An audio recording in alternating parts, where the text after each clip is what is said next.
Saya jawab soalan muslimat. Soalan muslimat, kalau telekom pendek, masih lagi telekom, tak selesai isu telekom lagi ni. Bagi puas hati betul-betul.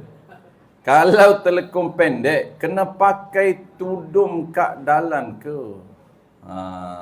Ustaz, nak pakai tudung ke? Baik. Kalau telekom pendek, pendek tu bawah, paras, poho.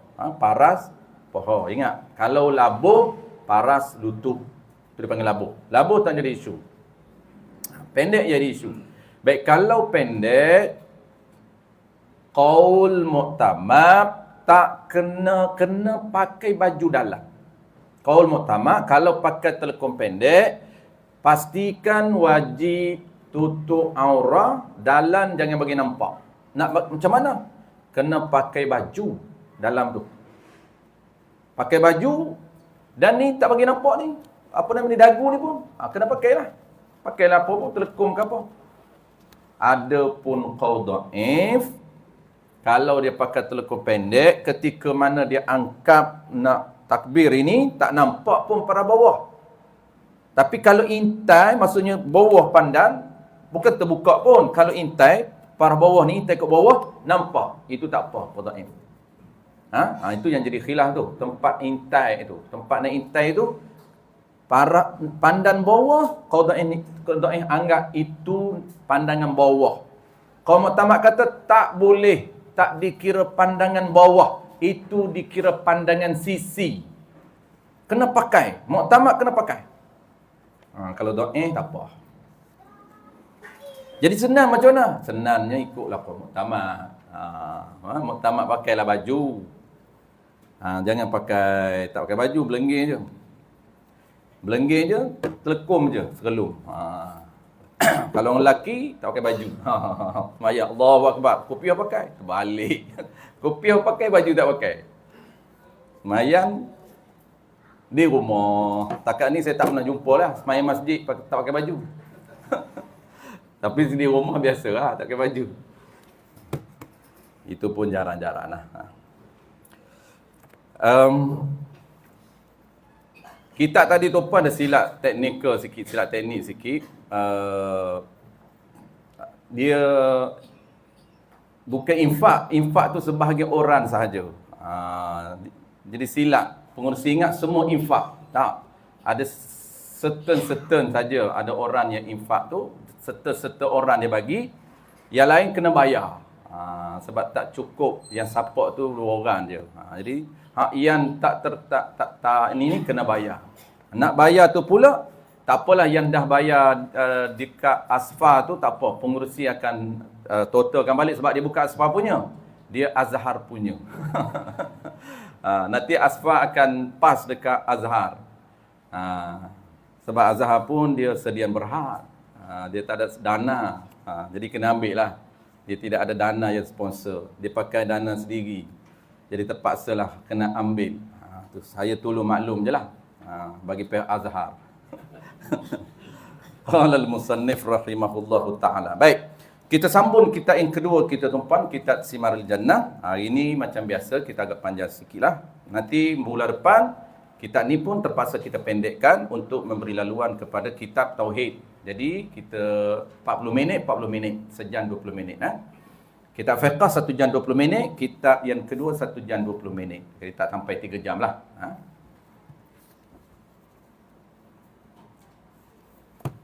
Muka surat, kalau tak silap, 17. Betul tengah-tengah tu. 12 dari atas. 12 dari atas. Dan okey.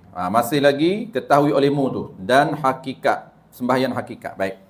Qala al-musannif rahimahullahu ta'ala. Kita masih duk bincang topik penyusunan aktiviti harian mingguan. Kita nak kena ada amalan, susun amalan. Sebab kita tasawuf kita ni tasawuf pertengahan. Bukan tasawuf basic. Adapun tasawuf basic itu kena betulkan hati kita dulu. Betulkan hati kita, Dalam masa yang sama, kita nak amal. Kita nak fokus kepada amalan luar. Tapi jangan lupa amalan yang banyak pahala tu. Amalan hati kita tu, pahala besar tu. Tawaduk, pahala besar.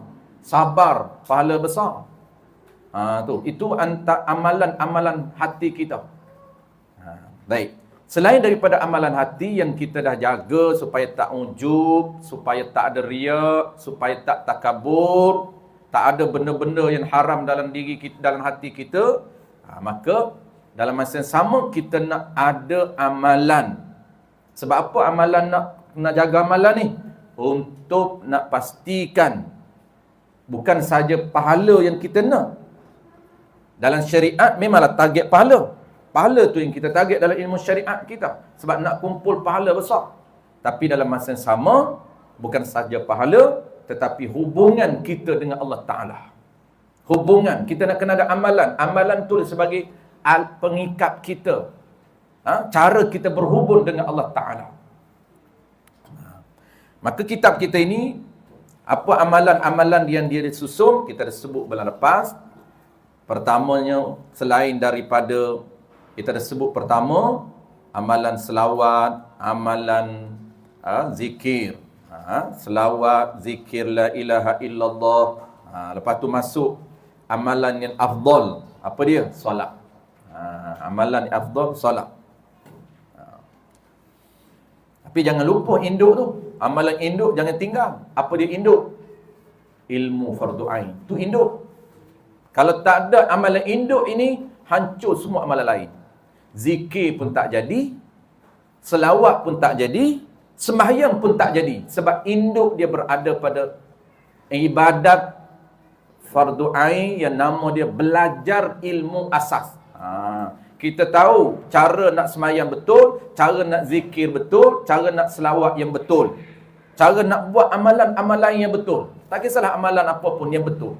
Dia induk dia, jangan tinggalkan. Sebab tu amalan kena ada. Mingguan. Bulanan tu teruk sangat dah sebenarnya. Sebab tu kita buat 2 bulanan. Daurah kita ni 2 bulanan. Tak mampu setiap minggu, tapi kita buat 2 minggu sekali. Sebab setengah ulama kata, dia bukan seminggu. 3 hari ni, kalau kita tak dengar ilmu, hati kita dia mula gelisah. Melainkan orang tak pernah dibekalkan hati dia dengan ilmu. Yang tu dia tak rasa apa lah. Dia tak rasa apa sebab dia dah lali. Sebenarnya ada. Hati dia akan bagi tindak balah pada dia. Tapi dia tak erti baca. Dia tak tahu sebenarnya apa jiwa emosi dia rasa tak selesa ni. Apa sebenarnya rohani dia nak. Dia tak tahu. Macam kita lah, topan tak cukup air. Badan kita dia minta, tapi kita tak faham. Tak cukup air putih, badan kita akan minta. Dia bagi serigana. Kadang-kadang kita rasa haus tu teruk sangat dah. Kadang-kadang rasa pening. Kadang-kadang rasa letih. Kadang-kadang mula rasa mengantuk. Tak cukup air, badan akan bagi. Otak kita ni dia kena terjemah. Tapi oleh kerana otak kita tak ada data, tak ada maklumat, dia tak pandai. Sebenarnya apa badan aku minta ni? Dia minta air ke? Dia minta protein ke? Ataupun dia minta apa? Kita tak tahu. Dia minta air putih, kita bagi air teh. Kita tahu. Kita ikut nafsu kita. Baik. Begitu juga rohani. Rohani dia minta, cuma kita tak pandai. Dia minta ilmu akidah. Ada Tuhan ni. Macam mana nak kenal Tuhan ni? Dia minta ilmu nak buat ibadat. Macam mana nak bawa ibadat yang betul? Tu yang tak tenang jiwa tu. Kaya pun tak tenang. Duit banyak tapi tak tenang. Gelisah hidup dia. Tak tenteram hidup dia. Tak aman hidup dia. Walaupun nampak dia hebat. Pandangan manusia melihat dia hebat, sebenarnya rohani dia gelisah. Rohani dia tak tenteram. Dia hidup dalam stres. Cuma dia tak tahu. Kadang-kadang dia stres. Dia tak pandai baca. Dia stres. Tak tenang. Walaupun kaya, semua ada. Dia kata, saya ni ustaz, tak tahu apa lagi tak cukup. Rumah dah 2-3 biji, kereta 2-3 biji, anak saya semua berjaya. Harta saya banyak. Memang cukup makanlah, dia kata lebih lagi. Tapi jiwa saya tak tenteram. Ada benda yang saya kena buat. Itulah dia rohani, minta makanan asasi dia, kita tak bekal.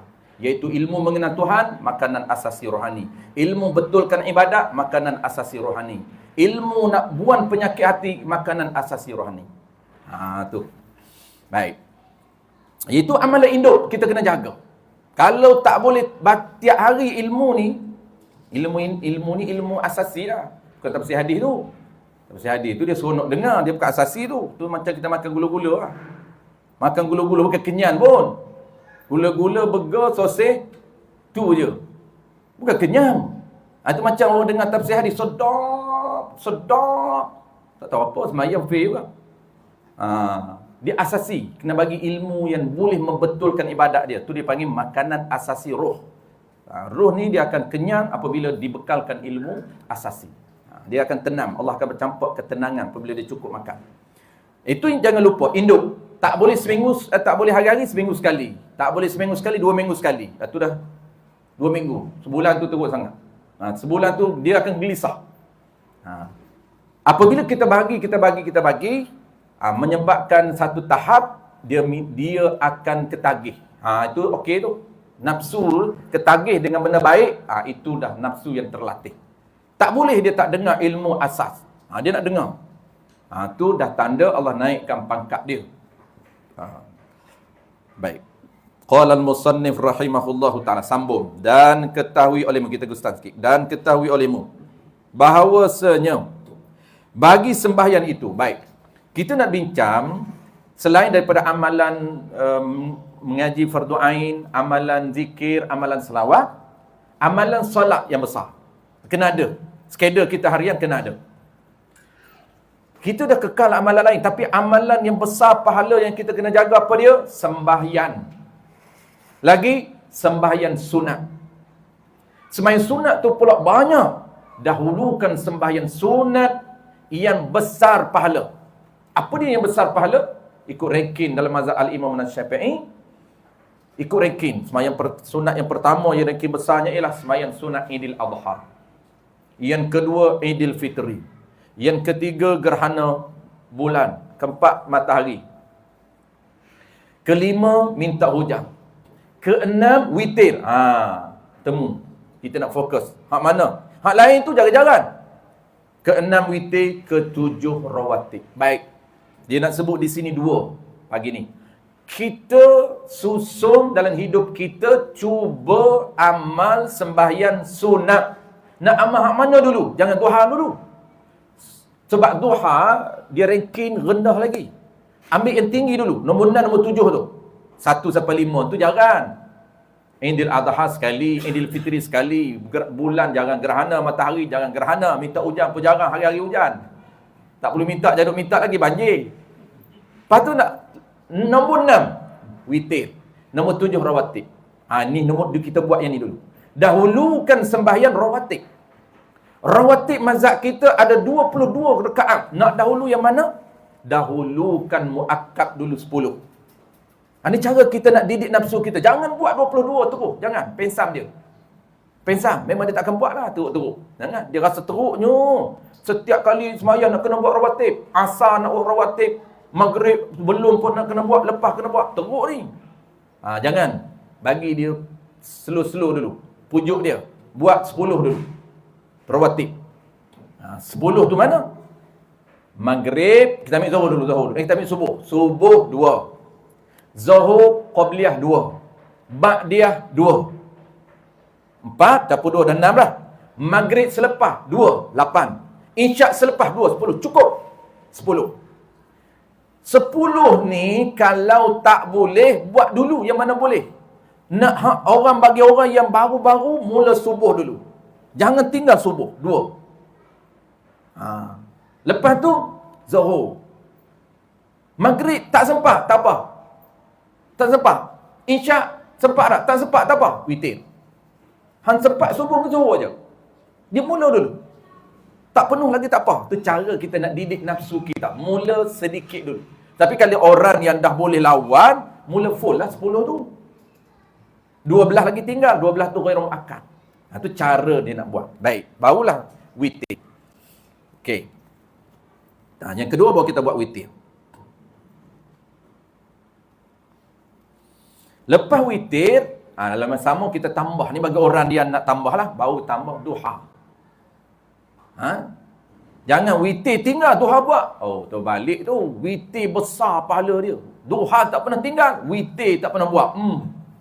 Itu tak tahu nilai. Nilai witir besar. Dalam mazhab lain, witir wajib. Mazhab kita je yang tak wajib. Tapi mazhab kita, walaupun tak wajib, makruh. Tu sebab dia muakkad. Duduk nombor 6 tu. Nombor 7, rawatib. Dalam mazhab lain, wajib jadi 6. Kita 5 je. Tu. Sebab tu, kalaulah ni untuk orang yang lemah lah. Cak ayam macam saya. Insya' nak buat insya' ke witir? Bukan fardu. Yang dia tanya fardu ke Ustaz? Bukan, ni duk sunat ni. Nanti tersilap pula. Oh, boleh tinggal insya' rupanya. Bukan, sunat. Bukan boleh kira pun kita. Saat dia ambil yang plate, potong pula video, Ustaz Azhar kata, boleh tinggal insya' buat witir. Orang kata sunat, kita tak sebutlah sunat tu. Sunat insya'. Qabliyah, tak buat. Ba'diyah itu muakkad. Kalau buat insya' ba'diyah, akan tak buat witir. Nak cepat, nak pilih mana agak-agak? Pilih. Dua-dua buat. Tak payah cerita lah dua-dua buat. Memang tu untuk orang yang kekal. Dua-dua dia buat. Buat ba'diyah, buat witir. Ni untuk orang lemah ni. Lemah ni. Dia kata, saya dua boleh lah. Tapi nak tambah dua witir ke. Oi, penat. Nafsu dia mula merotak lah. Oi, tak tahan. Walhanya Allah tak sampai 5 minit witir. Dia bedal witir, bukan jemaah pun. Tapi nafsu dia ni, dia buat malah, dia buat letih, dia buat tak sempat. Macam-macam alasan dia bagi. Nak cepat, tanya dia nak pergi mana nak cepat. Nafsu ni dia pandai. Dia cakap nak cepat, nak balik cepat. Balik cepat bukan ada kerja kat rumah tu. Bukan balik sampai tidur pun, tak ada. Dia perangai nafsu ni, dia pujuk kita supaya kita tak solat. Lepas ba'diyah, mula nak balik. Ataupun, kalau KL ni surau ada makanan. Mula nak makan lah. Tak ada witir, nak makan tu. Lepas makan balik. Balik buat apa? Sembang. Tak ada balik tidur lagi. Sembang-sembang tidur. Tak terlepas witir. Bagi orang yang macam kita, orang tua-tua ni memang lah. Dia bangkit balik, tahajud, lepas tu witir. Ni cerita brand saya ni. Dia ni cak ayam ni. Ada cak juga lah ayam, tak ada cak tu. Kena buat mana? Buat witir dulu. Witir nilai besar lagi daripada ba'diyah insya'. Kalaulah orang tak mampu nak buat dua-dua, tu cara dia. Cara dia fokus pada nilai. Ranking nak mana besar ni, buat witir. Jangan tinggal witir. Walaupun dua-dua tu makruh. Meninggalkan witir makruh, meninggalkan ba'diyah juga makruh. Kerana dia muakkad, sangat dituntut. Tapi ranking tak sama. Buat witir. Baik, dia kata, dan ketahui olehmu bahawasanya bagi sembahyang itu, dia nak cerita ni, bukan ranking dah, habis dah. Cuma dia nak cerita buat sembahyang sunat tu, buat sembahyang sunat witir tu, buat sembahyang sunat duha tu, nak kena jaga kualiti. Ni nak fokus kualiti ni. Apa dia? Ada bagi sembahyang itu rupa yang zahir dan hakikat yang batin. Apabila kita nak solat, kita nak kena tahu. Nak solat ini, solat yang terbaik di sisi Allah.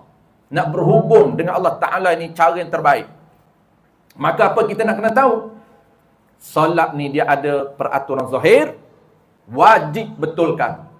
Peraturan batin, sunat betulkan. Nasib baik tak wajib betul peraturan batin. Tidak kacau. Zahir pun tak apa betul, nak betul batin pula. Dia hakikat sebenar ada dua. Satu peraturan zahir, gabungkan jalin peraturan batin. Dia nak cerita apa peraturan zahir, apa peraturan batin. Peraturan zahir selalu kita sebut 5. 3 wajib, 2 sunat. Peraturan batin ada lebih kurang 6 ke 7. Tapi disebut ringkas je sini. Baik, kita tengok. Jaga dia kata bahawasanya bagi sembahyang itu rupa, jadi peraturan yang zahir dan hakikat yang batin. Rupa ni bahasa kita lah, saya terjemah dalam bentuk bahasa tuan-puan lah. Rupa tu peraturan tu. Maksudnya, rupa ni gambaran. Kita boleh nampak. Rokok, nampak tak? Nampak. Zahir, ya, tu peraturan zahir. Dalam bahasa sana dia panggil rupa. Rupa zahir, rupa batin. Ini bahasa petani lah, bahasa Kelantan lah, terjemah. Bahasa kita peraturan. Nampak tak dia rokok? Nampak. Kita boleh tahu ni rokok ni terbaik ni. Hamba Allah Ta'ala ni rokok, cantik dia rokok. Sebab nampak. Dia mempersembahkan rupa solat dia dalam keadaan sangat cantik. Terbaik. Oh dia rokok ni, rokok ikut dam je ni. Ni apa ikut dam ni? Tidak sah. Tu ikut dam tu. Tidak ikut peraturan. Tidak sah rokok. Itu dia panggil peraturan boleh nampak tu zahir.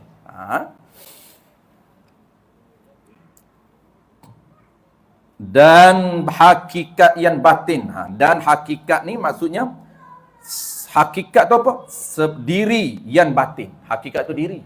Diri yang batin. Diri solat yang tak nampak dilihat. Kenapa tak nampak lihat? Kerana dia amalan hati. Khusyuk tak nampak. Ikhlas tak nampak. Tafahum tak nampak. Tazallul tak nampak. Tadabbur tak nampak. Semua jenis praktis dengan hati. Tu dia akan tersebut. Dan tidak ada daripada orang yang mengekali bagi sembahyang itu. Tidak ada bagi orang yang mengekali sembahyang itu harga di sisi Allah Ta'ala hingga mendiri ia orang itu akan rupa yang zahirnya dan hakikatnya. Apa dia nak sebut? Dia nak sebut orang yang tahu nilai, harga tu nilai. Tidak ada daripada orang yang mengekali bagi sembahyang. Orang yang jaga sembahyang. Dan dia tahu nilai di sisi Allah Ta'ala itu. Kalaulah dia jaga solat, dia tahu nilai, maka orang ini dia kata apa? Mendirikan akan rupa yang zahir dan hakikat. Kalau dia tahulah diri sembahyang di sisi Allah besarnya, maka dia akan mendiri. Mendiri itu dia buat solat itu betul zahir dan batin betul. Sebab apa kita tak acuh tak acuh? Kadang-kadang asalkan sembahyang kerana tak nampak nilai sembahyang di sisi Allah. Tu harga. Maksud harga ni nilai di sisi Allah Ta'ala. Kalau nampak dia kata hingga mendiri. Yang ni hingga melaku. Mendiri ni solat. Solat dia tak panggil melaku. Istilah mendiri. Apabila mendiri tu kita cam. Itu tanda orang yang solat dengan betul. Kalau solat tak betul tak boleh panggil mendiri. Dia panggil melakukan. Tu beza. Mukimuna solat. Beza. Musallun, musallin, muqimuna salah. Tu. Orang yang melakukan sembahyang, Nabi kata ramai akhir zaman. Tapi muqimuna salah. Orang yang mendiri, qalilun, sedikit. Nabi kata, musalluna. Orang yang melakukan salat, kathirun, ramai akhir zaman. Walaupun tak ramai, tapi masih ada lagi orang yang melakukan salat. Tapi yang sedikit kata Nabi, muqimunas salah, orang yang mendirikan. Kenapa? Kerana nak mendiri ini mesti dia jaga rupa zahir. Mesti dia jaga peraturan zahir. Sehingga status main dia sah, baru dipanggil mendiri. Tu. Sah dah, ada bayaran pahala dah. Tengok pula batin. Cantik, ada pahala. Tu. Seperti jadi dia mendirikan peraturan zahir dan peraturan batin ni seperti barang yang dituntut pada syarak. Seperti barang ni peraturan yang diperintah, dituntut tu diperintah pada syarak. Jadi kalau orang tahu harga, nilai harga sembahyang ni besar, dia tak akan main-main dengan solat. Betapa besarnya solat. Tapi oleh kerana hati kita Allah tak futuh, Allah tak buka lagi, tak nampak lagi. Minda kita belum nampak. Belum nampak nilai sembahyang. Belum nampak lagi belajar tentang sembahyang itu besar pahala. Maka kita kurang nampak. Kurang menghargai. Tak nampak lagi besar pahala, tak nampak. Apabila tak nampak, tindakan kita biasa. Sembahyang pun asalkan sembahyang. Dah buat dah. Seolah-olah macam nak melepaskan tanggungjawab je. Betul tak betul, lain kira. Kalau ada orang yang ada kesedaran solat kena betul, dia just betulkan solat saja. Tetapi dia tak ambil kisah nak mendalami sehingga timbul perasaan. Itu dalaman. Dia kena step by step. Kalau orang yang dah betul sistem peraturan zahir, dia cuba pula betulkan peraturan batin supaya sembahyang dia ada roh. Dia sembahyang ini ada connection dengan Allah Ta'ala. Dia ada rasa tazallul, ada tafahum, ada perasaan hina. Ketika rokok ada perasaan. Ketika sujud penuh perasaan dia. Perasaan hina, sehina-hina. Dan ketika itu timbul Allah ini semulia-mulia. Tapi kita sujud tak ada rasa apa. Dah okey dah kalau betulkan sistem zahir.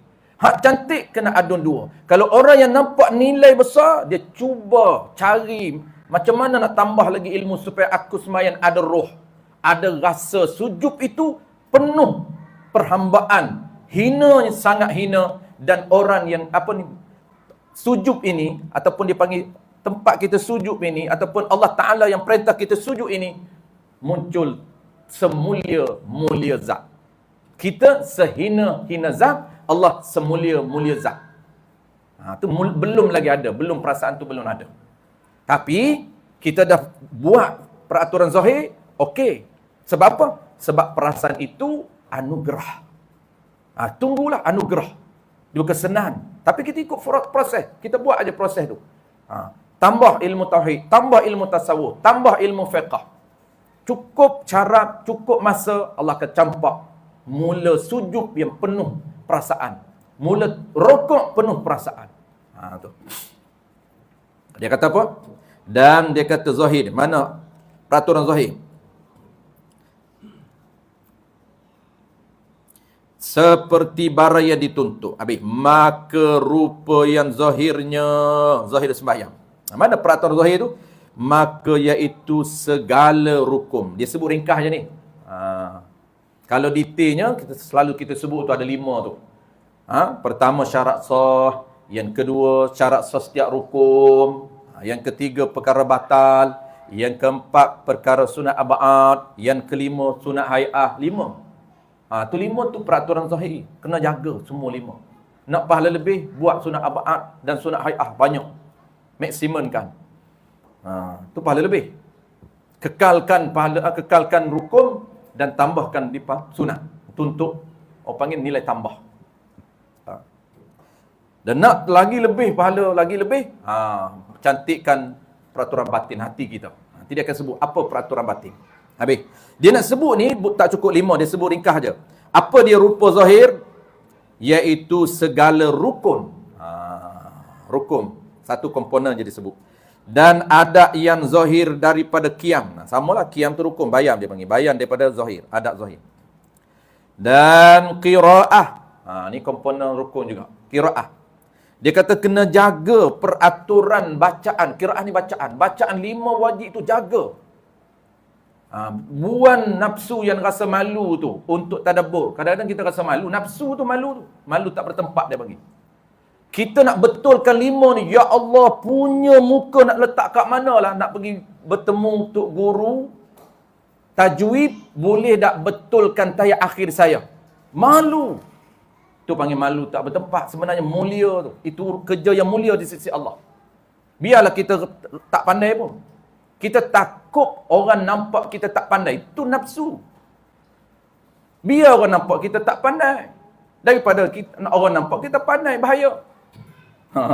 Nampak kita pandai, bahaya. Kita tak pandai. Orang nampak kita pandai. Macam pergi tahlil. Jangan pakai serban besar. Lempar tasbih kat dia. Jenuh kita. Ila hadratin Nabi je kita ingat. Mula berselera. Jangan pakai serban pergi tahlil. Abang tolong baca doa. Tengok serban besar. Siap doa. Doa Rabbana. Doa apa ni? Tahlil. Dia lupa doa tahlil. Dia tahu Allahumma gfir lahu warhamhu. Itu je. Lepas nak baca apa ni? Rabbana atina fid dunya hasanah. Jom makan. Tahlil makan je. Jangan pakai serban pergi. Nak pakai lah. Cuma jaga-jagalah. Takut orang kalau belah Kelantan dia mudah dia pakai tasbih. Tasbih. Dia buat liqaq macam ni, keliling macam ni. Tok Iman dia nak mengena, dia tengok siapa pakai serban. Dia lepas macam ni. Pum. Dia lepas tasbih. Pum. Selekan. Habis kita. Nak tolak apa lagi? Tasbih duduk kat kita dah. Ada siap Tok Iman akak. Habis. Dia tak ambil dah. Selekan. Dia tengok pakai serban besar dia tu. Dia pilih serban. Yang pakai serban besar. Saya tak berani pakai serban besar. Bak tahlim menolak, bak imam menolak. Saya menolak bak imam. Kat tangan imam. Serban lain pasal. Bukan pakai serban besar boleh jadi imam. Tak.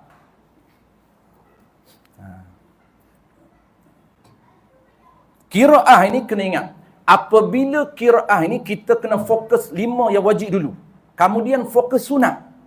Jangan fokus sunat 5 wajib terabur. Jangan. Wajib 5 tu.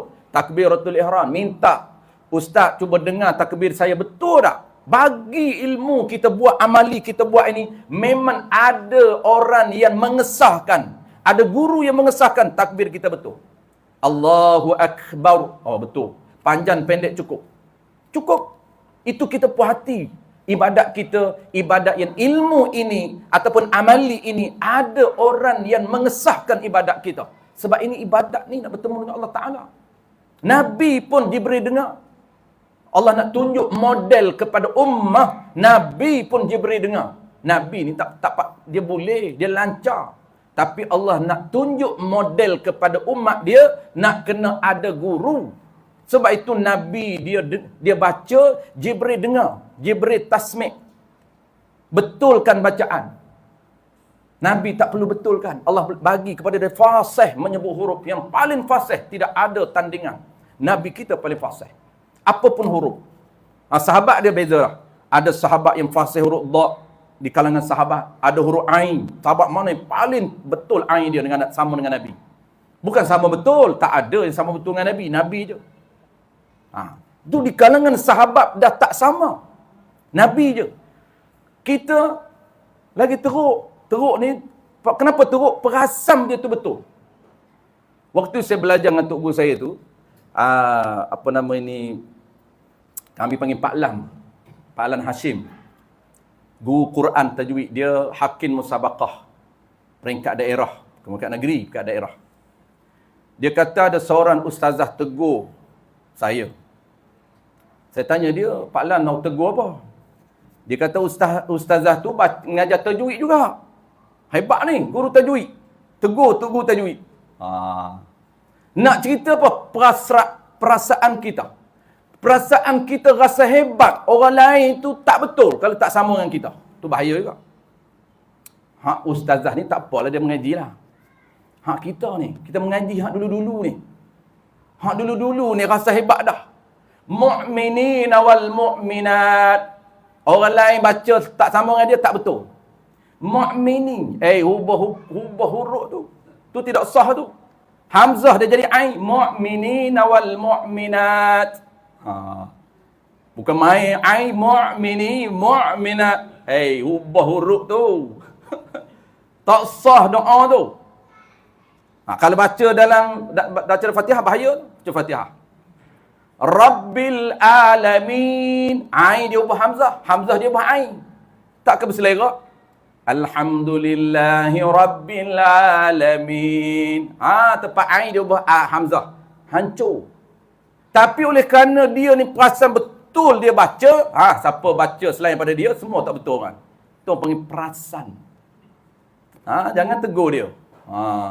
Mu'mini pun mu'mini rupanya. Dia rasa betul bacaan dia. Tu orang panggil teruk tu. Teruk tu apa? Jahil murakkab. Kalau dia tak boleh baca, dia mengakui kelemahan dia, itu mulia. Tetapi orang yang baca salah, dia rasa betul, itu yang kita panggil murakkab. Mu'minina wal mu'minat rabbil alamin. Baca tahiyat akhir sama, wajib tuan-tuan, tahiyat akhir wajib.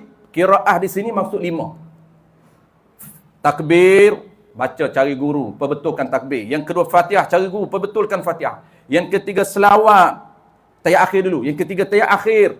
Yang keempat selawat selepas tahiyat akhir. Yang kelima salam. Assalamualaikum. Betulkan. Baru puas hati kita punya amalan dalam solat. Ada guru, ada mentor. Jibril, mentor Nabi. Walaupun Nabi fasih. Model. Kita nak kena ada. Awal baca tahiyat akhir tu perasan ada ayat ketiga. At-tahiyyatul mubarakatus salawatut thayyibatu lillah. Tak apa lagi. Assalamu alayka ayuhan nabiyyu wa rahmatullahi wa barakatuh. Assalamu alayna wa ala ain. Ni dia baca apa? wa ala ibadillahi salihin. Dah lah lihin. Wa ala bukan i. Wa ala ibadillahi salihin. Dia hantar wa ala i. Itu hamzah ban.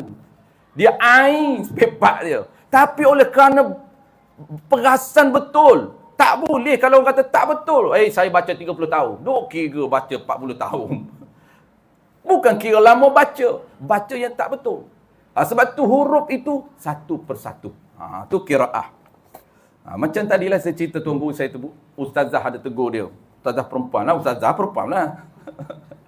Ustazah lelaki pula. Sebab tu guru saya ni dia baca lahjah. Rabbil, dia tegur. Dia kata tu silap. Mana boleh baca huruf ba macam huruf V. Tak apa, ngaji Jawi je. Lahjah Arab. Orang baca lahjah Arab. Baca lahjah Arab tak sama lahjah Jawi dia, dia kata orang tak betul. Tu guru saya dia baca Alhamdulillahi Rabbil Alamin. Ma. Kita ma. Maliki Yaumiddin. Ma. Ma. Oh, tak betul. Mana boleh ma. Yang hebat itu, dia condemn siapa? Condemn hakim. Oh, pelik tu. Ini hakim ni. Hakim ni. Hakim yang tukang cek musabaqah. Pertandingan musabaqah Quran. Siapa condemn dia? Ustazah.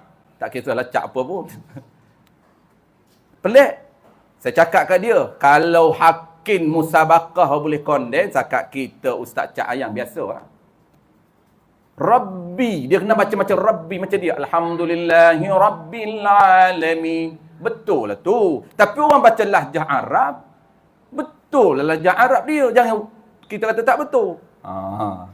Saya pernah dengar dulu. Kampung saya ni tuan-tuan dululah. Sekarang ni TV ada. Dia suasana Al-Quran ni sangat bagus. Sampai tilawah Quran ni peringkat negeri ni, peringkat negeri pakat pergi. Peringkat kebahasaan pakat tengok TV. Peringkat negeri dia buat daerah pemilihan. Daerah tu ramai pakat datang masjid, dia buat di masjid untuk pilih daerah ni.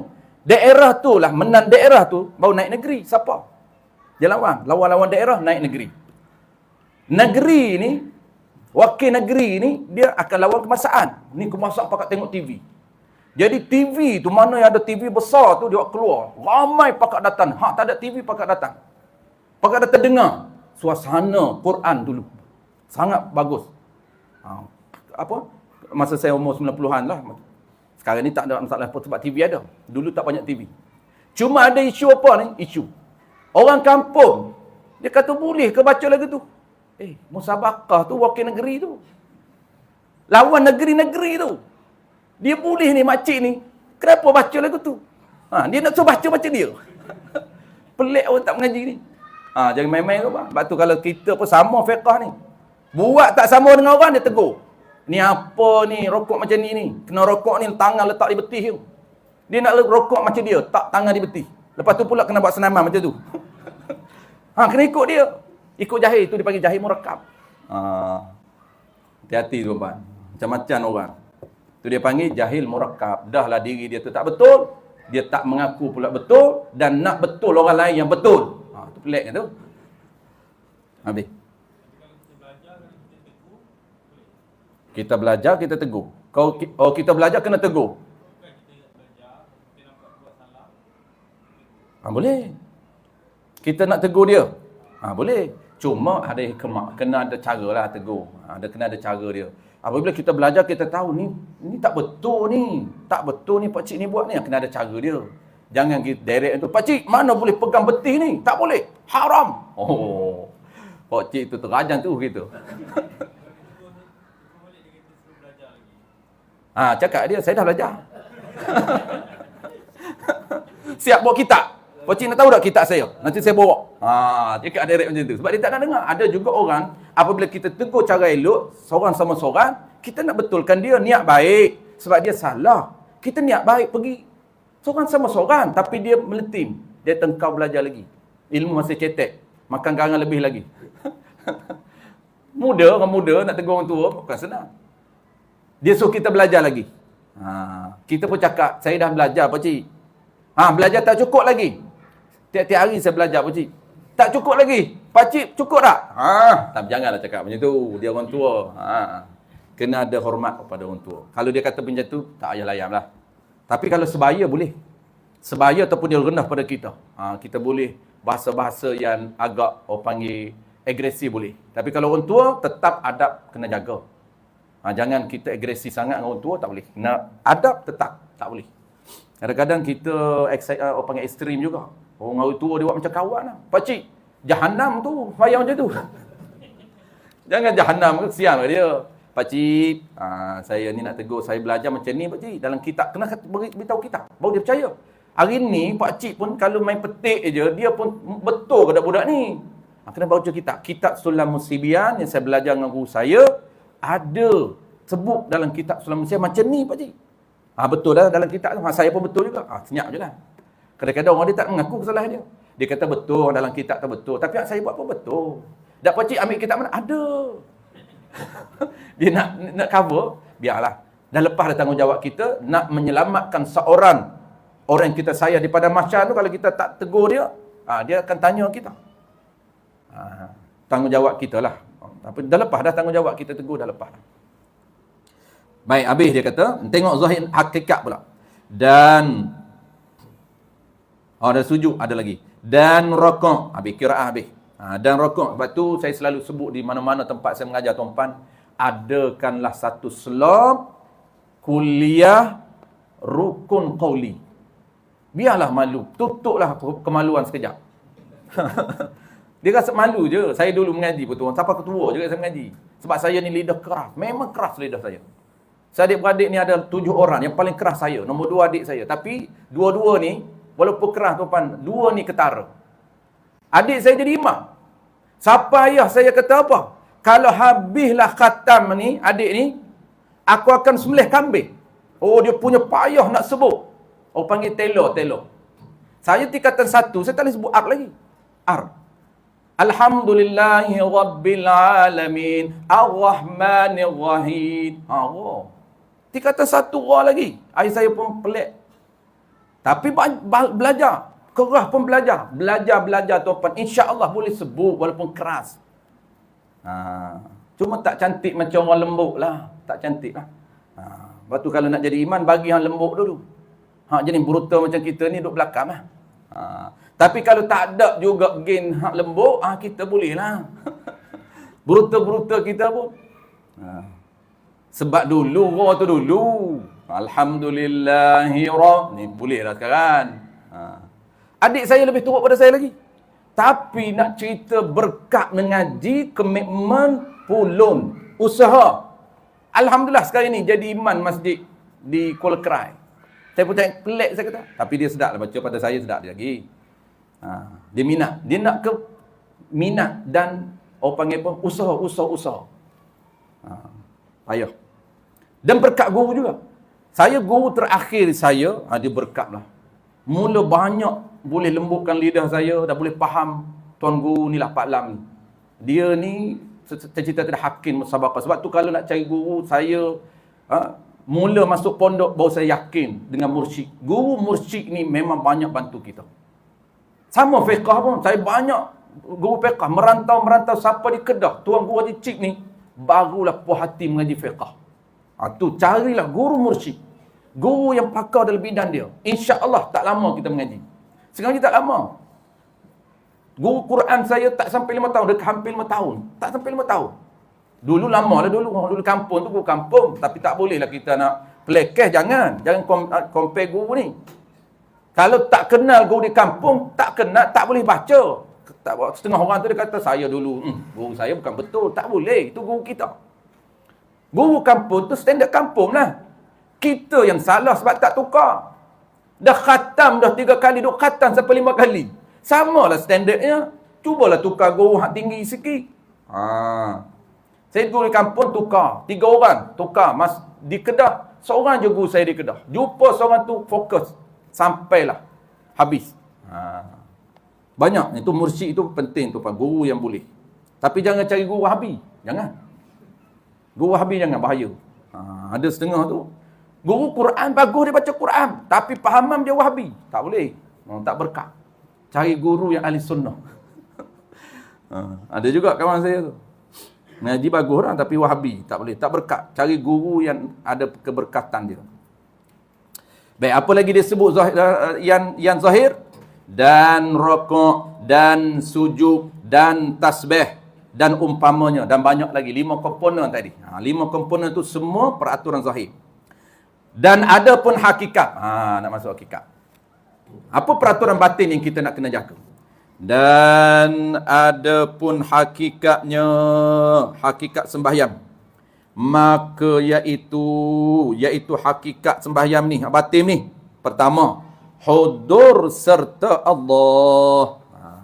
Hudur serta Allah ni apa maksud hudur? Hudur ni hadir hati. Hadir. Hadir hati serta Allah. Apa makna hadir hati serta Allah? Khusyuk.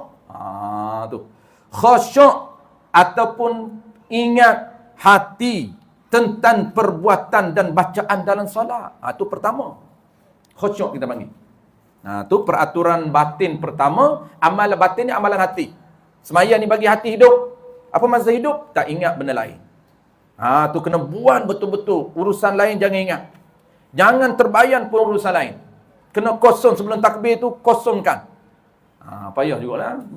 Duk ada dalam nak buat macam mana. Kena kosongkan. Apabila kita takbir saja, mula hati kita ingat. Itu makna hudur, hadir. Hadir hati maksud apa? Ingat tentang perbuatan dan bacaan dalam solat. Kita duk baca apa tu? Doa iftitah tu. Baca wajjahtu wajhiya lillazi. Kita nampak tu, hati kita nampak satu-satu. Walaupun tak faham tak apa. Tak faham tu dia tak ada tafahum lah. Tazallul dia tak ada. Tazallul rasa, perasaan belum. Tak apa. Tazallul dengan tafahum tak apa. Sebab yang tu peringkat lain. Peringkat perasaan. Peringkat pertama kita tekan dulu 2 benda. Pertama khusyuk, yang kedua ikhlas. Itu peraturan batin. Lagi dia kata, hadir ingat hati ni. Dan, ini kedua. Ikhlas, peraturan yang kedua. Dan ikhlas niat. Ikhlas niat. Maksud apa ikhlas niat? Sempurna. Ikhlas semata-mata kerana Allah. Itu makna ikhlas niat. Sempurna niat. Semata-mata kerana Allah. Tidak ada campuran lain. Bukan ada campuran lain. Sembahyang memang kerana Allah. Walaupun sunat duha nak kaya. Mula-mula kenapa sembahyang sunat duha rajin, witir tak sembahyang, rawatib jauh sekali, nak kaya ustaz. Kalau Allah dah catat di luar mahfuz kaya, tak sembahyang sunat duha pun kaya. Lepas tu sembahyanglah nak kaya. Hal lain ni tak buat, rawatib tak buat. Wajib dia buat. Wajib buat, hak lain saya buat duha je ustaz. Kenapa buat duha? Mudah-mudahan saya kaya. Boleh tak? Sah sembahyang dia. Ikhlas tak? Ikhlas. Tapi ikhlas paling bawah. Ada setengah orang dia kata, siapa solat duha, niat nak kaya, tak ikhlas. Itu tak tepat. Ikhlas juga kerana kaya ini tawaran Allah Ta'ala. Kelebihan sembahyang sunat duha, Allah akan murahkan rezeki dia. Siapa offer? Allah Ta'ala. Maka kita solat ikut nak offer dia. Itu dipanggil ikhlas, tapi peringkat bawah. Yang paling tinggi ikhlas kita ialah semata-mata kerana Allah Ta'ala, bukan kerana lain. Bukan kerana pahala, bukan kerana tawaran, atau apa nama ni, kelebihan. Hanya semata-mata nak redha dia je. Itu dia paling tinggi. Jadi kalau kita sembahyang kerana nak pahala, ikhlas juga. Kerana nak syurga, ikhlas juga. Kerana nak elak daripada neraka, ikhlas juga. Kerana nak kaya, ikhlas juga. Tapi peringkat tak sama. Peringkat tinggi, dia kata sempurnakan ikhlas hanya semata-mata kerana Allah Ta'ala. Habis. Dan qasad sama. Dan tu dipanggil tafsir. Dan qasad kerana Allah. Dan niat kerana Allah. Yang ni sempurnakan niat kerana Allah. Itu dia panggil tafsir ikhlas lah. Dan berhadap habis. Yang ketiga. Yang ketiga, kena ada apa lagi peraturan batin. Dan berhadap dengan sempurna hemah atas Allah Ta'ala. Berhadap dengan sempurna hemah. Apa maksud dia? Berhadap.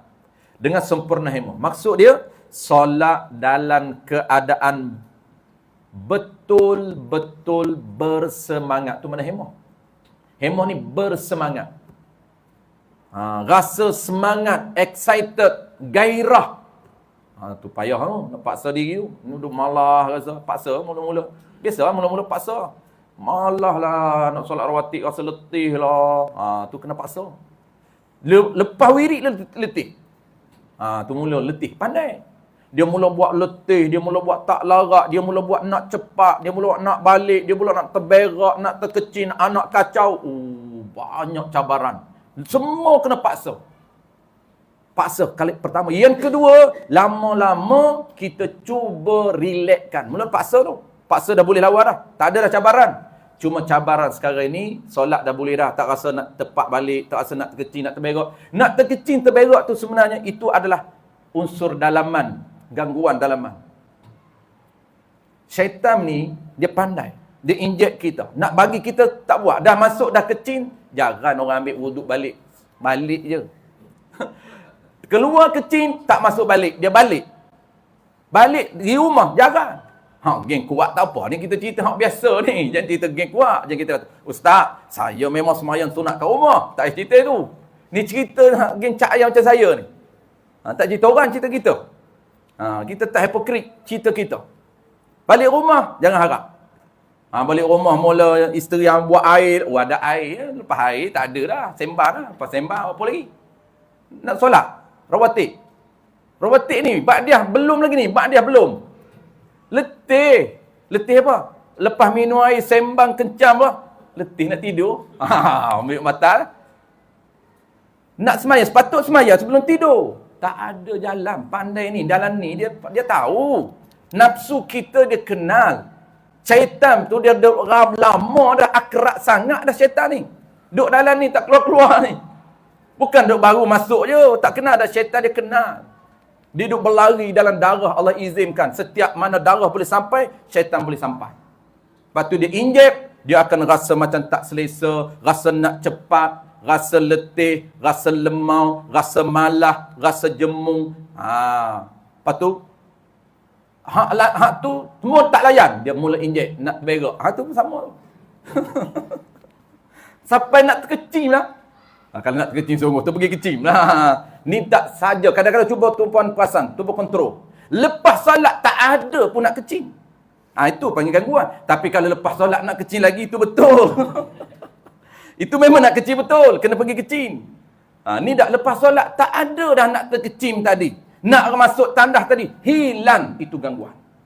Cuba lawan dulu. Kalau lawan nak terkecil juga, memang kena pergi kecil. Itu kena kenal mana satu gangguan. Baik. Dia kata, menghadap dengan maksud apa? Dengan maksud solat dalam keadaan bersungguh ataupun bersemangat. Kita panggil gairah, bersemangat bertemu Allah. Kena rasa semangat. Jangan dalam keadaan malah. Malah ni makruh. Letih sama, letih makruh. Contohlah kita solat ni, balik-balik ni, balik-balik kerja, asar belum solat. Letih lah rasa. Jangan solat dalam keadaan letih. Tak sunat. Tidur sekejap. Kalau dia kena, dia boleh tidur sekejap, solat. Tidur dulu. Sunat tidur dulu. Tapi kalau dia tahu, ni kaki tidur, bangkit maghrib, memang jangan tidur. Dia tahu aku ni kaki, tidur bukan boleh pakai ni. Maghrib jawab. Jangan, haram. Semayang dulu walaupun letih. Semayang dulu walaupun letih.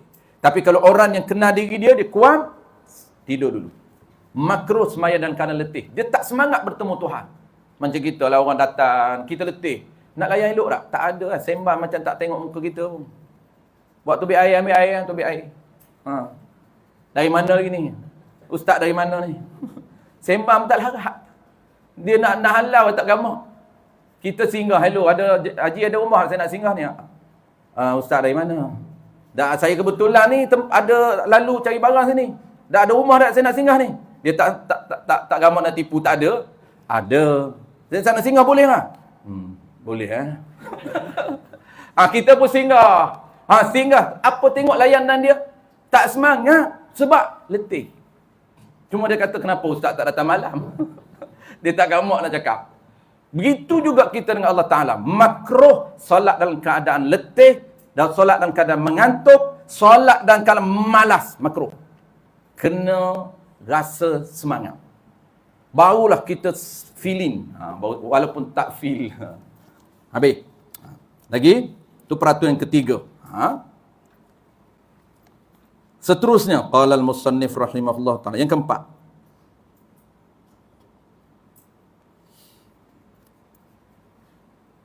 Dan, ini keempatnya, dan menghimpunkan hati atasnya atas Allah. Dan menghimpunkan hati atasnya atas Allah. Apa maksud menghimpunkan hati atasnya Allah? Ni yang keempat. Yang kelima tu pikiran, dan tu lain tu. Baik, dan menghimpunkan hati atasnya. Maksud himpun ni apa? Hati kita ni betul-betul kena fokus kepada Allah dalam solat, sehingga kita tak perasan apa berlaku sekeliling kita. Ni payahlah nak buat. Ni kalau boleh. Ni dia makin tinggi lah ni. Peraturan batin makin tinggi. Permulaan itu cuba fokus khusyuk perbuatan. Ingat tak apa yang kita dah buat? Ingat rokok. Ingat bilangan 3 rakaat. Ingat duk baca Fatihah. Jangan baca Fatihah pun terabur.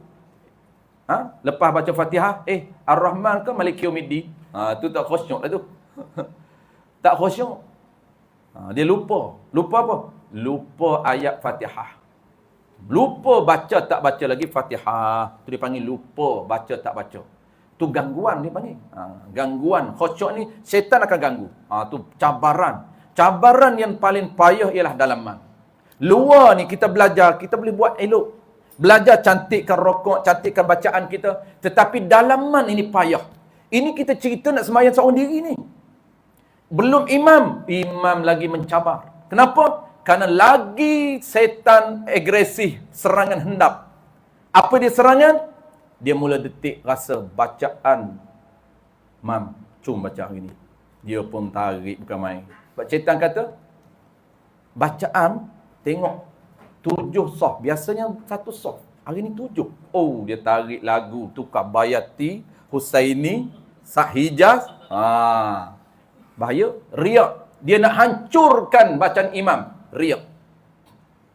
Rokok lama. Biasanya rokok. Subhana rabbiyal azimi wa bihamdih. Subhana rabbiyal azimi wa bihamdih. Subhana rabbiyal azimi wa bihamdih. 3 kali. Naik. Oh, hari ni lain macam. Sampai 4 kali, 5 kali dia hantar. Makruh, mam. Makruh lebih 3. Makruh lah. Nampak? Ini cabaran iman. Sebab itu kadang-kadang orang ni, dia kenal diri dia, tak berani jadi imam. Tapi iman yang kental ni, hebat. Ni bukan iman lantik. Iman lantik tak boleh. Dia tak boleh tolak iman lantik. Iman lantik jangan tolak. Ni iman tak lantik macam saya ni. Aku tak lantik. Tapi iman lantik, dia tak boleh tolak. Kewajipan dia. Cuma dia kena lawan. Dia tolak tak boleh. Sebab ini tanggungjawab dia, tugas dia. Memimpin orang, tugas dia. Cuma kena lawan. Betulkan hati dia, cuba lawan. Macam kita yang tak dilantik ni, kita boleh tolak. Sebab kita takut nak berlawan ni. Kita tolak awal. Takut surrender. Berlawan, takut tak berani. tak menang. Takut apa? Terperasan. Sedap baca aku ini. Itu bahaya. Itu semua tu adalah unsur dalaman. Orang ada ilmu, tak apa. Boleh jadi. Sebab apa? Dia tahu ini gangguan, lawan.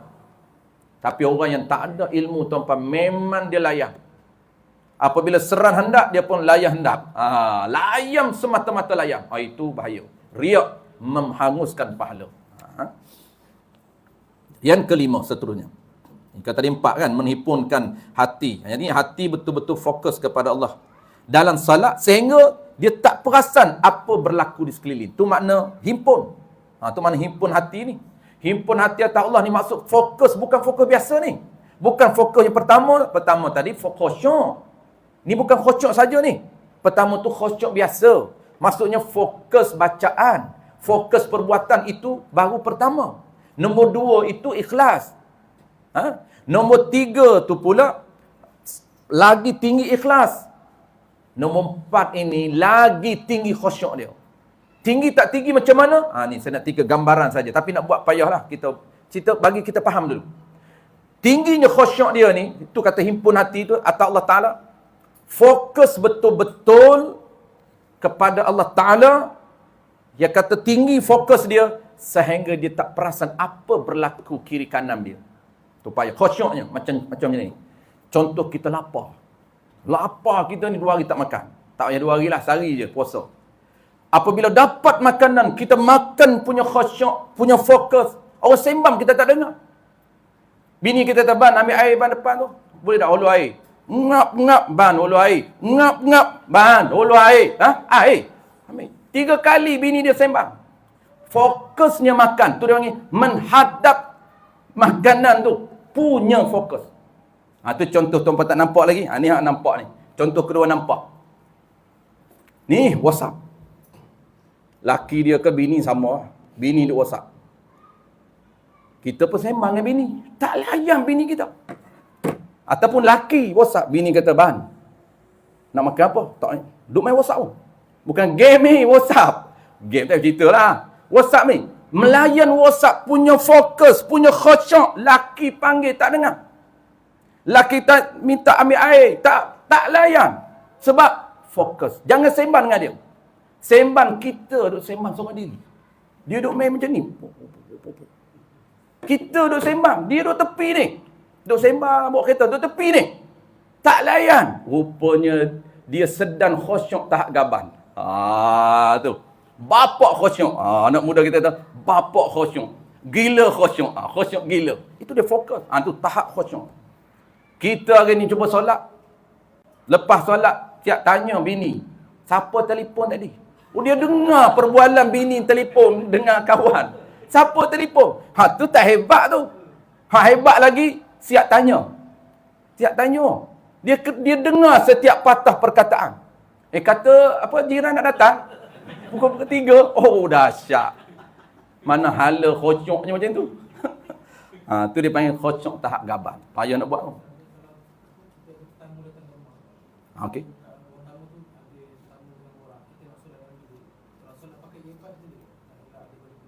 Kita tutup nak elak gangguan khusyuk. Boleh. Kalau kita bukan tutup mata, tu mata tak boleh. Dan kita pula sembahyang seorang diri. Ini cuma jaga. Kita tutup ni bukan tak dengar langsung tak boleh. Sebab kita nak baca kena dengar di telinga. Dengar di telinga. Cuma tutup ni tak nak bagi kuat dengar. Boleh. Apa saja unsur yang boleh bantu kita khusyuk dalam solat, sunat kita buat. Tapi bukan semua kaedah ni. Kena tengok juga. Kena tengok. Sebab ada orang tanya, kalau pejam mata Ustaz, saya tak boleh buka mata. Kalau buka mata, saya tak khusyuk. Kalau tutup mata, saya khusyuk. Betul tak dia khusyuk tutup mata? Kalau betul, ada khilaf kalangan ulama. Qaul Mu'tamad kata, pejan mata makruh. Sunat tengok. Pejan mata makruh. Sunat tengok tempat sujud. Tetapi kalaulah dia pejam itu khusyuk, itu ada. Baru ulama kata, pejan mata tak makruh. Tapi umumnya, pejan mata makruh. Dia khilaf kat mana? Kalau khusyuk, pejan mata tu boleh dah. Qaul Mu'tamad kata, sunat pejan mata kalau pejan itu khusyuk. Qadha yang kata tak. Tetap buka. Nanti dia khilaf kat situ. Jadi, untuk orang yang betul-betul, kalau pejan mata khusyuk betul, boleh, sunat. Tapi kalau khusyuk pejam mata lagi banyak benda yang dia ingat, lagi datang jauh-jauh tu dalam ingatan dia, itu bukan khusyuk. Lagi pejam mata, lagi tajam mata hati dia. Ingat balik 10 tahun dulu. Zaman SPM tu. Ingat lagi. Oi, buka mata tadi tak nampak classmate lama. Tutup. Oh, nampak kena cari hubungi ni. Ada isyarat ni pejam mata nampak kawan ni. Classmate dulu tahun 90-an, 80-an tu. 86. Tu geng 86 zaman saya. Waktu tu popular Elicat. Tak kenal Elicat? Izzat kenal Elicat? Popular waktu tu Elicat zaman saya tu. Sampai kelas salam. Oh.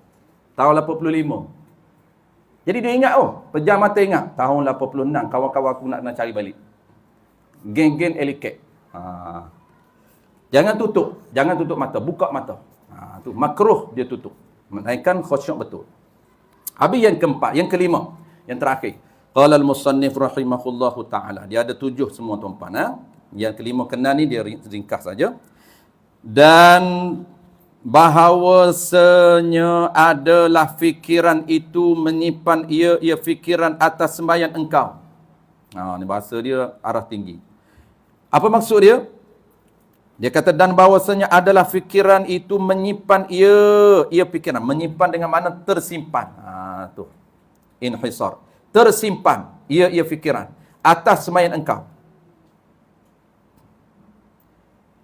Maka dia kata jangan bercakap. Baik. Jadi apa maksud dia? Maksud dia hati kita tu hanya fokus pada solat saja. Tu dia nak cerita. Ni tambahan. Nombor 5 ni tambahan aja. Dia kata fikiran kita ni, hati, fikiran maksud hati. Hati kita ni tersimpan. Maksud apa? Fokus. Hanya fokus betul-betul atas sembahyang engkau. Jadi hanya ingat pada diri sembahyang saja. Sebab itulah seterusnya dia cakap apa? Dan dia kata maka jangan bercakap-cakap oleh hati engkau dengan yang lain daripada solat. Apabila fokus hanya ingat solat, dia kata hati jangan bercakap selain daripada sembahyang. Jangan bercakap. Bukan mulut ni, hati. Hati jangan duduk ada angan-angan. Senyap hati pun jangan ingat. Ingat kat lain pun tak, ingat kat lain pun tak. Tak ingat apa-apa pun. Dan jangan duk ada percakapan dalaman. Jangan duk ada macam mana? Telitah, terdetik, bercakap, hati bercakap. Aku ni sekejap lagi ni nak pergi mana entah. Cuba ingat. Itu percakapan hati. Selain daripada sembahyang, jangan. Itu dia nak cerita. Fikiran kita hanya fokus kepada solat saja. Ini tambahan daripada poin nombor 5 fikiran tu. Tetap fokus dalam solat. Dan dia kata adalah engkau itu beradab dengan adat munajat serta Allah Ta'ala. Dia kata mesti engkau tu menjaga adat ketika bermunajat dengan Allah. Apa adat tu? Adat tu fokus hati. Ni poin masih lagi nombor 6. Sama je. Sebab nombor 6 tu kan fokus tahap gabar tu. Fokus tahap tinggi tu. Jadi, dia kata apa? Dan adalah engkau itu beradab dengan adat munajat. Dia kata mesti engkau tu menjaga adab. Bila? Ketika bermunajat dengan Allah. Sebab solat ini merupakan munajat. Munajat ni apa? Berbisik. Munajat ni berbisik-bisik dengan Allah. Bersembang dengan Allah Ta'ala. Sebab itu, kena jaga peraturan zahir. Sembang bagi qiraat betul. Bagi sembang tu bahasa betul. Jangan wa alihi, wa ala. Sembang betul. Jadi kita sembang ni kena fokus kita sembang. Kalau sama kita pun kita sembang buat tak layan, apa perasaan kita? Menyampah betul. Kita sembang dia buat tak layan. Main handset je. Dia main handset je. Layan acuh tak acuh. Kita pun tak selesa, tak berapa happy. Allah Ta'ala makruh. Makruh. Mazhab kita, mazhab lain haram. Mazhab kita kalau tak sunat, khusyuk itu sunat. Kalau tak khusyuk, tak haram. Tapi makruh, tak ada pahala. Allah tak suka tak khusyuk. Nak sembang dengan dia, fokus. Maksudnya, nak, panggil apa? Nak munajat. Berbisik-bisik dengan dia, masuk munajat solat lah. Nak solat, mesti fokus pada dia. Kita sembang dengan orang tua ni beradab. Sembang dengan ibu bapa kita, tuan-puan, jaga adab. Jangan sembang acuh tak acuh. Itu dipanggil tidak beradab. Sembang dengar apa yang orang tua kita cakap. Jangan sambil sembang, sambil orang tua kita cakap, kita sambil buat kerja lain, sambil duduk sembang pula. Sembang dengan orang lain pula. Itu tidak beradab. Kalau dengan manusia, sesama manusia pun ada adab, lebih lagi dengan Allah. Itu dia kata, nombor seterusnya, mesti engkau menjaga adab ketika bermunajat dengan Allah Subhanahu Wa Ta'ala. sabda Nabi sallallahu alaihi wasallam, kita akan sambung ke datang, innamal musalli munajin rabbah. Kita akan sambung ke datang. Ini mudah saja, just dia punya dalil je. Kita tak sempat baca ini, just dalil je. Kemudian akan datang poin seterusnya, barulah muka surat sebelah. Poin seterusnya sebelah. Jadi kita akan habiskan dalil ni bulan depan, kemudian terus kepada muka surat 17 tu, barulah poin seterusnya. Poin seterusnya tu dia masuk sembahyang witir. Habis watir dah habis. Wallahu a'lam.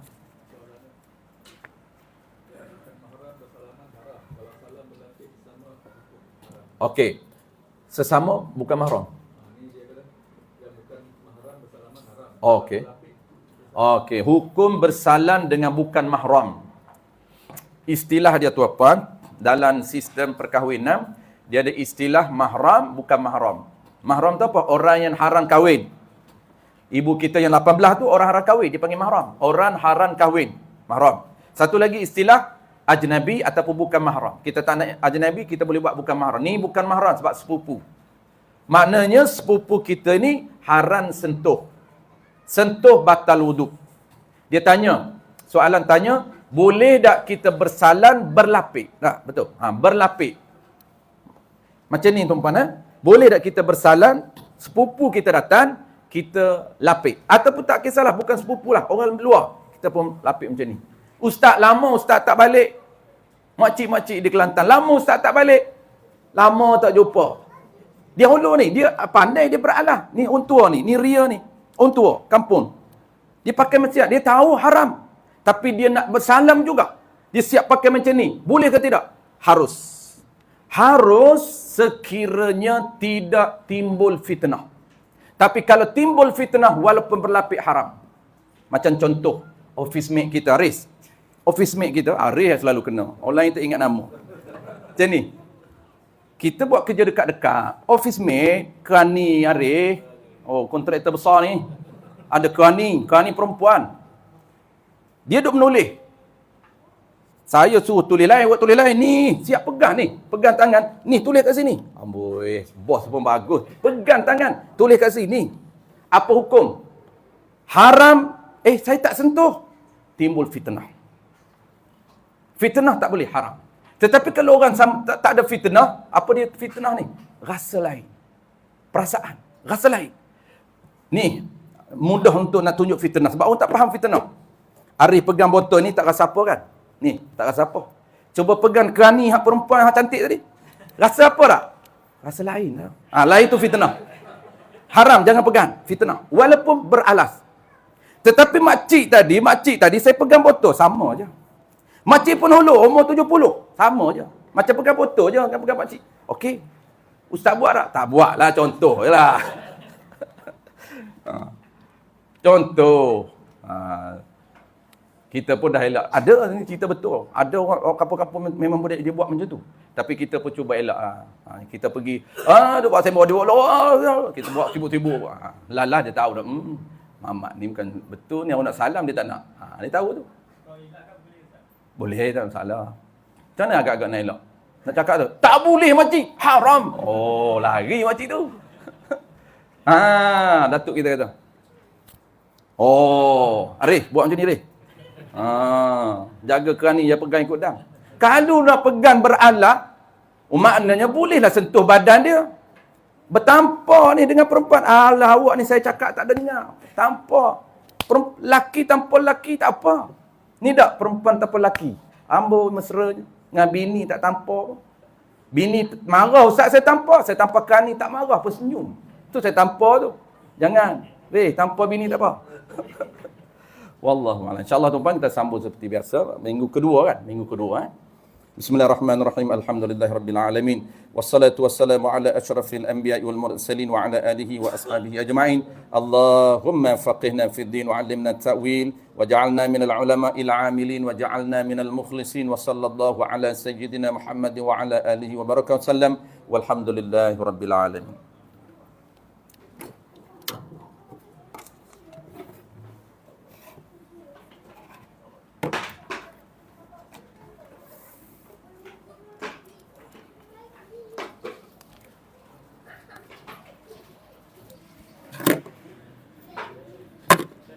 ayat dulu